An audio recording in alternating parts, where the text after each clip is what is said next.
आज हम व्यवसाय अध्ययन में इकाई 4 पाठ 4 व्यावसायिक सेवाएं पाठ के अंतर्गत बैंकों के लाभ या महत्व के बारे में अध्ययन करेंगे। बैंकों के लाभ या महत्व में पहला है बचत की आदत। बैंक जनता से बचत की आदत को प्रोत्साहित करते हैं। बैंक में खाता होने से जमाकर्ताओं में बचत की आदत बढ़ती है और इस प्रकार धन एकत्रित होता है जो समय पर काम आता है। दूसरा लाभ है बहुमूल्य संपत्ति की सुरक्षा। बैंक अपने ग्राहकों के बहुमूल्य धन, आभूषण, हीरे जवाहरात आदि संपत्तियों को सुरक्षित रखने की व्यवस्था करते हैं। तीसरा है पूंजी का निर्माण। बैंक देश में बिखरी पूंजी को एकत्र कर उन लोगों को जिन्हें पूंजी की आवश्यकता है उन्हें प्रदान करती है। इसका प्रभाव देश के उद्योग धंधों, व्यापार एवं उत्पादन पर पड़ता है। चौथा लाभ है धन का अंतरण। बैंक की महत्वपूर्ण सेवा है धन का अंतरण। बैंक द्वारा धन या मुद्रा देश के एक कोने से दूसरे कोने में आसानी से भेजा जा सकता है।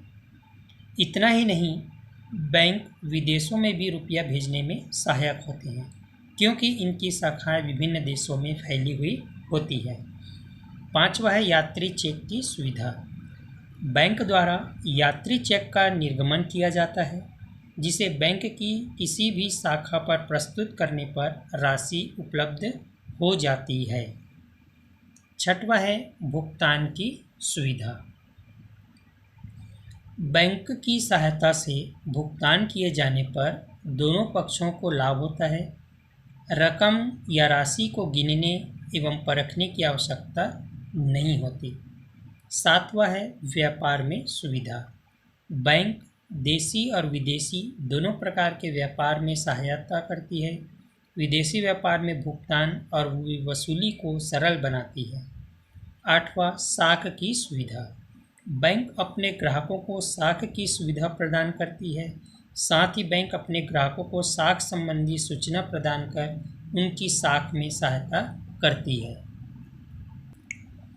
नंबर 9 है सरकार को लाभ। बैंक सरकार की ओर से प्रतिनिधि या एजेंट के रूप में सभी कार्य करती है। नोट निर्गमन, साख का नियंत्रण, ऋण एकत्र करना एवं उनका भुगतान करना आदि ऐसे महत्वपूर्ण कार्य हैं जिन्हें सरकार की ओर से एक बैंक करता है। नंबर 10 आयात निर्यात में सहायक। बैंक देश के आयात निर्यात में भी सहायक होता है। वह देश की आयात और निर्यात होने वाली वस्तुओं को आर्थिक सहायता प्रदान कर उसे सरल बना देती है। नंबर 11 धातु मुद्रा के प्रयोग में बचत। बैंकों के माध्यम से किया जाने वाला भुगतान चेकों द्वारा ही होता है। चेकों का अधिक प्रचलन होने से धातु मुद्रा के प्रयोग में बचत होती है। नंबर 12 नैतिक लाभ। बैंक से व्यवहार करते करते लोगों में विश्वसनीयता, ईमानदारी, सत्यता और सदाचार आदि नैतिक गुणों का विकास हो जाता है और वे सहयोग की भावना से कार्य करने लगते हैं। नंबर 13 है अन्य लाभ। उपरोक्त लाभों के अलावा बैंक द्वारा अन्य कई लाभ प्राप्त होते हैं जैसे ग्राहकों के प्रतिनिधि के रूप में सेवा प्रदान करना, विभिन्न प्रकार के खाते खोलने की सुविधा प्रदान करना, उस पर ब्याज देना आदि। इस प्रकार से बैंक के लाभ हुए। इसके बाद हम देखेंगे बीमा। सबसे पहले देखते हैं बीमा का क्या अर्थ है। बीमा का अभिप्राय एक ऐसे अनुबंध से है जिसमें एक पक्षकार किसी दूसरे पक्षकार से एक निश्चित शुल्क लेकर उसके जोखिम का उत्तरदायित्व अपने ऊपर लेता है।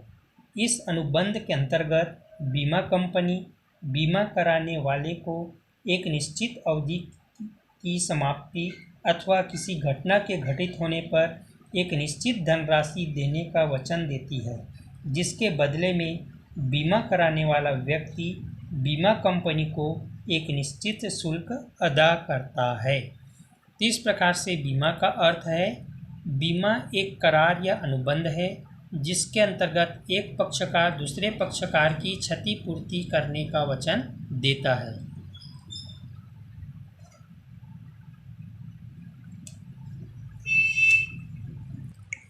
इसके बाद हम देखेंगे बीमा के लक्षण या विशेषताएं। बीमा के लक्षण में पहला है, बीमा का सबसे महत्वपूर्ण लक्षण सहकारिता है।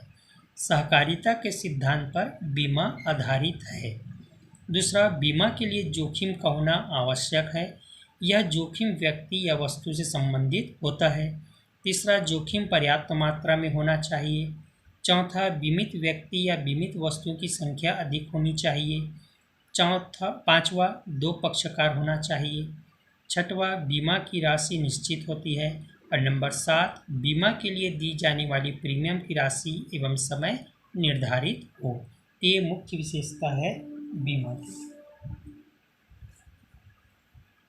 इसके बाद हम देखेंगे बीमा के प्रकार। सामान्यतः बीमा निम्न प्रकार के होते हैं। पहला है जीवन बीमा। यह बीमा व्यवसाय का सर्वाधिक प्रचलित प्रकार है। इसके अंतर्गत कोई भी व्यक्ति अपने जीवन का बीमा करा सकता है।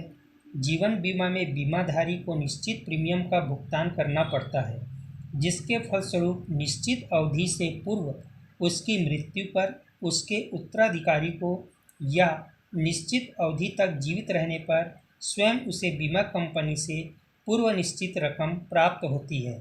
जीवन बीमा में सुरक्षा एवं विनियोग दोनों तत्व विद्यमान रहते हैं। दूसरा है समुद्री बीमा।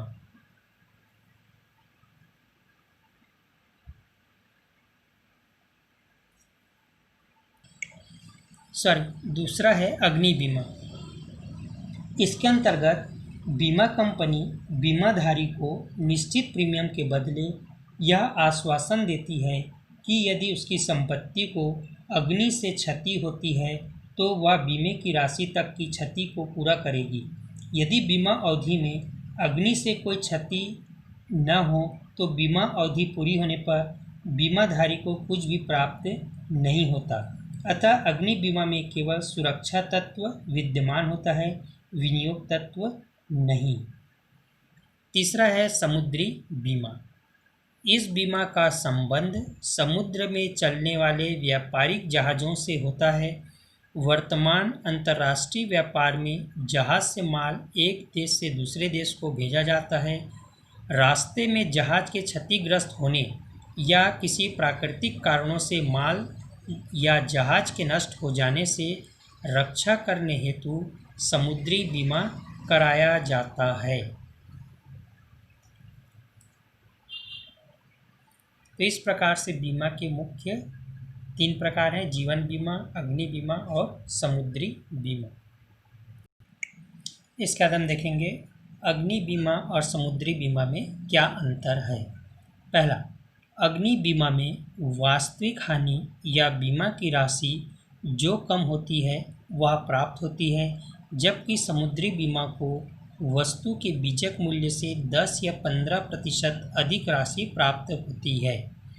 दूसरा, अग्नि बीमा में बीमा हित बीमा कराते समय एवं घटना के समय होना आवश्यक है, जबकि समुद्री बीमा में बीमा हित केवल हानि के समय ही होना आवश्यक है। तीसरा, अग्नि बीमा में बीमा कंपनी की आज्ञा बिना बीमा पॉलिसी का हस्तांतरण नहीं किया जा सकता है, जबकि समुद्री बीमा में बीमा पॉलिसी का हस्तांतरण बिना अनुमति के किया जा सकता है। नंबर 4, अग्नि बीमा का उद्देश्य आग की जोखिमों से संपत्ति की हानि की क्षतिपूर्ति करना होता है, जबकि समुद्री बीमा का उद्देश्य सामुद्रिक दुर्घटना से जहाज व माल की क्षतिपूर्ति करना है। तो इस प्रकार से ये 4 अंतर है अग्नि बीमा और समुद्री बीमा में अंतर।